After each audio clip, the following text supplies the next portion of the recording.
Okay, so we are talking about Hindu art and architecture. I'm thinking we probably will be able to get done. Shelby, do you want to come and push the buttons for me, please? I'm thinking we are going to be able to get done with everything except for Indigenous American, which is sad because I would like to have done that. However, we will have a review session in probably right after spring break and through April. Review sessions will be available, and we'll just have to kind of discuss that before the end of this semester and see what will work out best. If you guys need Saturday sessions, if you want to try and do it after school. So we'll get that figured out. Okay, so we're moving on to Hindu. So I kind of kept the Muslim faith separate, although the Muslim faith does impact the culture of India and to a lesser extent China and Japan and stuff.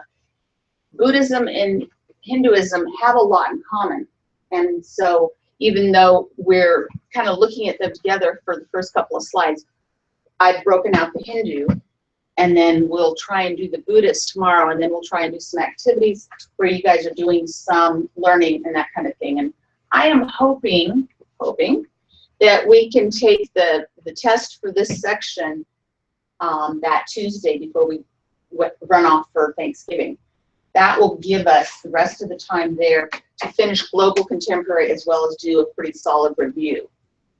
So moving right along here. So both religions have a very cyclical view of history and spiritual reality. Individuals are caught up in a cycle of rebirth driven by their karma or the justice of their actions.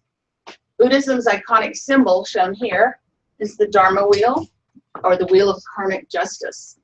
Buddhist and Hindu worship patterns both focus heavily on the circumambulation, circling around an image, an imitation of the cycle of life and the turning of the heavens.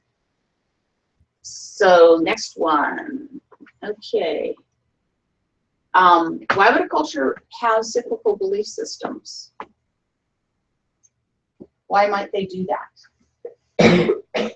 Talk amongst yourselves for a minute and let's get some answers from the different tables.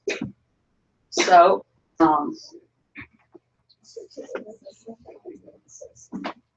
so you guys can chit chat. Hearing lots of chit chat. So, you can go for yeah.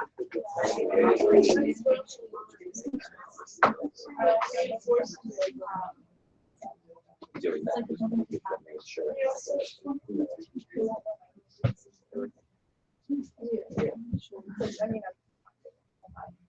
Okay. Sounds like you guys had a lovely discussion, so we'll go to this table since I didn't see much discussion. Sarah, what do you think?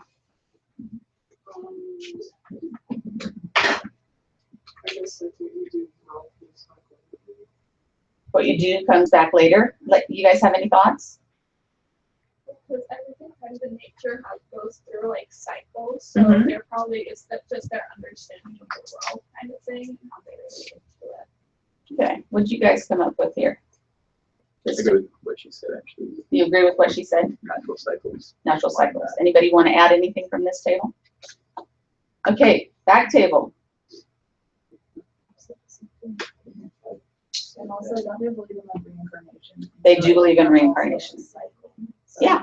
Do you think they believe in reincarnation because it's like a cycle, or do you think like I don't know how to ask the question? But Do you I think think they it's believe just like do they believe in reincarnation because it's a cycle, or do they believe in the cycle because of reincarnation? You know, I would like to think that possibly, I don't know. Let's ask this, what you guys came up with, and then we'll discuss that some more.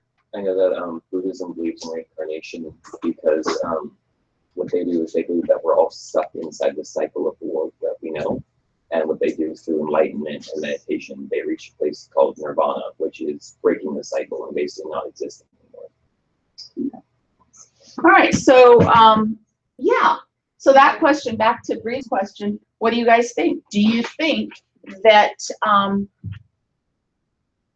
the cycles of daily life, the seasons, watching people be born, grow up, have children of their own, die, and so on and so forth. Do you think that's what brought about the idea that possibly there's reincarnation? Yes. That, and probably because people just don't want to deal with the fact of death. Yeah, that's a good point, Matt, that people just don't want to deal with the fact of death, and I think that that's probably true. So, how does this contrast with the Christian worldview that has shaped Western culture? How do Christians and Westerners view history and the passage of time? What? Linear. Excellent. Okay, next slide. Okay, so you are exactly right. Westerners are much more linear in our thinking. So we've got a beginning and an end. Indeed, the beginning of time. Biblical notion that 20th century Einstein physics has, by the way, confirmed. Now, this was somebody else's opinion, but I thought it was interesting. Einstein was talking about time passing, whereas other beliefs, time does pass, but it passes in more of a cyclical form. Christians and Jews and Muslims share with the Buddhists and Hindus the belief that we should do what we do in this life determines our eternal destiny, but we generally believe that we only have one shot at getting it right. So that's probably the biggest difference between Western and Eastern thinking, is that one is very linear and other is very cyclical. Next. Okay, so here is a hymn about Lord Shiva. O Lord Shiva, thy sacred drum has made and ordered the heavens and earth and other worlds of innumerable souls. Thy lifted hand protects both the conscious and the unconscious order of creation. All these worlds are transformed by thy hand bearing fire. The sacred foot planted on the ground gives an abode to the tired soul struggling in the toils of karma. It is thy lifted foot that grants eternal bliss to those who approach thee. These 5 actions are indeed thy handiwork. And so we can see all of those actions. We have a hand up here that has a small little drum. It looks more like a shaker. We've got, lifted hands. There's a lifted hand there. This one is more outstretched. And then there's a hand bearing fire. I believe it's actually over there. And the sacred foot planted on the ground. And then there's a lifted foot, eternal bliss. What method was this statue created with? So it is made out of cast bronze. So what would you think it would be? What? Think about how the bronze sculptures were. Lost wax. Excellent. Let's go to the next slide. So this one is a variant on what we looked at for Africa. Basically, they have an exit spot for the wax, and so when they pour the hot metal in, it melts the wax and shoves it out. Whereas the African method, they went ahead and heated up the whole rigmarole and let the wax drain out first. But you can see it's pretty much the same, where they have their wax model, and the wax model includes the various things that the bronze needs to go to mold all of these things. So very important that you know this, because it will somehow or another probably be asked on the AP exam. So you need to at least be, knowledgeable of what the word lost wax process means. Okay, so here we've got a close-up of the drum and the fire, hand with the fire, and then the defeated dwarf. So that gives me great comfort to have a defeated dwarf under my feet. I'm not mocking Hindu religion, but it's just I thought it was very interesting how, here's this God that can vanquish the world and his foot's on a dwarf. So, next. All right, so as with a lot of other things like African art, Shiva was not meant to sit in a museum and be looked at. They were and still are dressed in fine regalia and paraded through the streets during festivals. And we have seen the context of this in African art. While Hindus do not believe that a temple image is actually a god, they do believe that the god may inhabit that image for some periods, similar to African art, once again. A temple image will be gently awakened in the morning, will receive gifts of food and flowers, and will be ritually bathed. So, kind of interesting. Next. Okay, so Shiva is a very complex god and is depicted in many different ways besides dancing.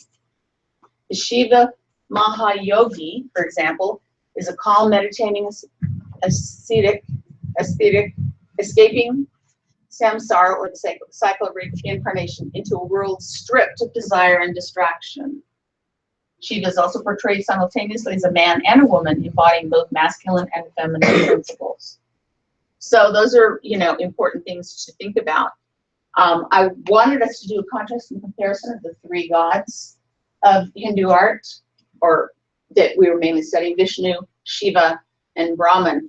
However, when I went looking, they basically said that they are really all the same yet separate, which makes for kind of confusing. I know that in Christian doctrine, a lot of people get confused with the Father, Son, and Holy Ghost, and they're considered a Trinity. And they refer to Shiva, Vishnu, and Brahman as also the Hindu Trinity. All right, next. All right, so Vishnu was a popular god of the Hindu pantheon. It's portrayed here is very standard: royal figure standing tall, crowned and bejeweled, as his role of king and preserver of order within the universe. He carries a mace and a chakra in his hands. The other two hands carry a lotus and a conch. In this particular statue, I think we do have 4 arms. Some of them, the older ones, the arms get knocked off. On his forehead, he wears a vertical mark, or tilak, which is commonly worn by followers of Vishnu. In keeping with his iconography, he wears a sacred thread that runs over his left shoulder and a long garland that comes down to his knees. And he stands flanked by his consorts, Bu and Shri, on a double lotus. Okay. So, and then there's Brahma. He's the creator. However, this god doesn't have a following like the other two because of this myth. In the myth of Shiva as Lingad Pava, when Brahma searches for the top of the linga of fire, Brahma falsely claimed that he had found flowers on its summit, when in fact the Shiva linga was without end. For this lie, he was punished by having no devotees. There are very few temples dedicated to Brahma alone in India, and the only one of renown is in Pushkar in Rajasthan. Okay, so let's kind of take a comparison look at these. So get out a piece of scratch paper and do some thumbnails. No, we won't do that. You guys look tired. But let's take a look at the differences. So who do we know this is? Dory Forrest, excellent. And he was, why is he so important? Okay, and he comes from what culture? Excellent. So now we have Shiva and we have Vishnu. Look at the difference. These are considered to be idealized forms. Notice how we have something that's pretty close to human. I mean, very, very buff human, but nonetheless. And then we have, depending on which one you're looking at, we're looking at almost feminine, very slender proportions, because a lot of them were androgynous, because they felt that the gods had qualities that were both male and female. So important to understand that, the differences between the idealization, which exists in almost every culture, but it's different from what we base most of our thinking in the Greek. Okay, so aniconic. The question of whether images help or hinder religious faith has troubled almost every religious tradition. Jews and Muslims reject images as idolatrous. Christians are divided on this issue. The Greek and the Romans believed that gods actually inhabited cult statues. African and Pacific people believe that images can be activated through dance or masquerade to release spiritual power. The term for religious art that includes no image but often uses symbols for representation is aniconic. Where have we seen that before? Talk to each other for just about a minute or so on where we've seen the aniconic. We've seen it actually fairly recently, and then back in Byzantine time. So talk about that amongst yourselves for just a minute, and then I will ask you for answers. And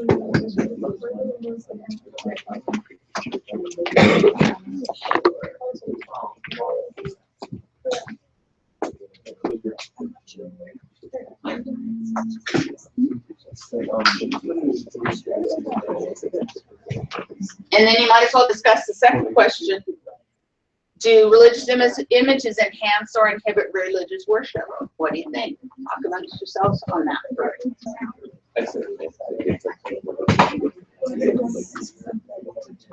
Do you remember where we had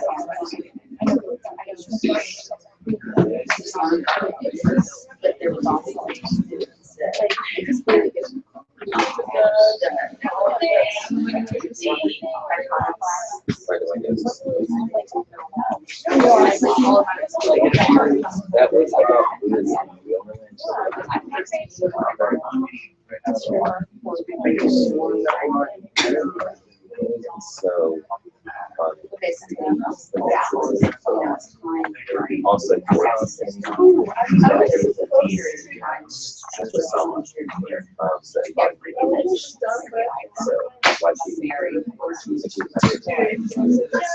also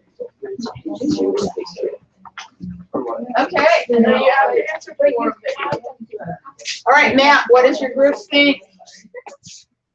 Do you remember aniconic? Aniconic is basically showing things without using like figures or forms, and so we last saw that in I think Muslim where they use the calligraphy.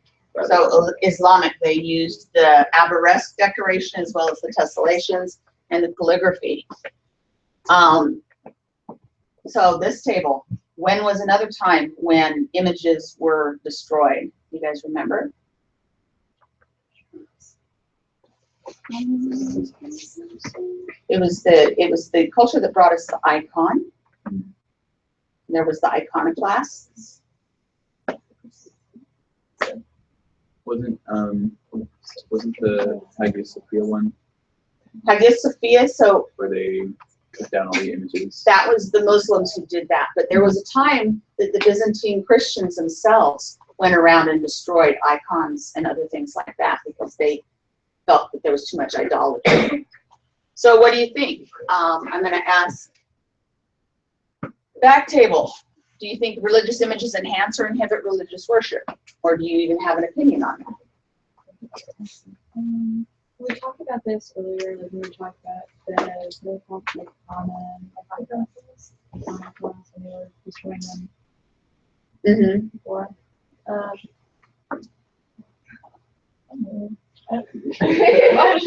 We talked about before, and I think that it's better. I think it depends on the person. Like, if you're someone who believes that you need the images, or if you can't read, maybe Yeah. the images are really important. The images might be really important if you're illiterate. Okay. But if you can read and you just have like scripture, you maybe can do it. Okay. Good answer. Okay. Do you ladies have any thoughts over here? Okay, no thoughts today. All right. Let's this is an interesting I don't know if you would call it a hint or just a guideline. Without a form, how can God be meditated upon? Where will the mind fix itself? When there is nothing for the mind to attach itself to, it will slip away from the meditation or will glide into a state of slumber, which all of you are in this morning. Therefore, the wise will meditate on some form. So this comes from a Hindu belief that you do need something to focus your mind on. So, and then here's an image of Our Lady of Guadalupe, and she's in procession in Mexico City.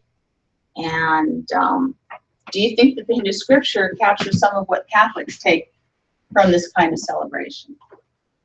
And that's something to think about. So we've got about 10 minutes left. You guys want to hit the lights? I'm gonna give you time to work on your, thank you. Somebody keep the lights. So I'm gonna give you guys time to work on your snapshots.